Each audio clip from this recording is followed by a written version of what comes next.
Free తీసేయాలి sir. మాకు ఆటోలు నడవడానికి మాకు జీవన సాధ్యం లేదు సార్.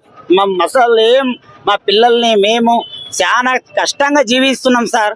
మేము ఎవరి ముందర చెప్పుకోలేము. ఇంకోటి సార్, మొత్తం బస్సులు కూడా ఫ్రీ చేసి ఎక్కడ చెయ్యి ఆపితే అక్కడ ఆపుకొని ఎక్కించుకొని పోతున్నారు. అటువంటిప్పుడు మాకు ఆటోలు ఇచ్చిండ్రు, అది ఇచ్చిండ్రు అంటున్నారు. ఆటోలు కూడా మాకు సగం మందికి ఇచ్చిండ్రు, సగం మందికి ఇవ్వలేదు. డీజిల్ ఆటోలు నడవరాదు, బయటికి వెళ్ళిపోవాలి, డిస్టిక్ బండ్లు డిస్టిక్ పోవాలంటున్నారు. మళ్ళీ డిస్టిక్ బండ్లు మేము ఎందుకు డిస్టిక్ వాళ్ళు ఓట్లు వేయలేదేం సార్? మీకు మేము డిస్టిక్ వాళ్ళు ఓట్లు వేస్తలేమా? చెప్పండి, న్యాయం చేయండి సార్ మాకు కూడా. మళ్ళీ డిస్టిక్ వాళ్ళు మేము ఓట్లు వేసినా మేము కూడా గెలిపించినాం కదా సార్. మేము కూడా భాగస్వాములమే. మీకు ఒక తల్లి, మీకు ఒక తమ్ముళ్ళతో సమానం కదా సార్. మాకు ఎందుకు న్యాయం చేస్తలేరు సార్? మాకు న్యాయం కావాలి సార్. మాకు న్యాయం కోరుకుంటున్నాం సార్. మాకు చాలా అన్యాయం అవుతుంది. ఇండ్ల కిరాయిలు కట్టుకున్న వాళ్ళు లేకపోతున్నాం. పిల్లలకి చదువులు ఖరాబ్ అయిపోతున్నాయి. ఇంకా కట్టలేక లాస్ట్ పిల్లలకి హోటళ్ళల్లో దానిలో పనికి పెట్టుకుని బతుకుతున్నాం సార్.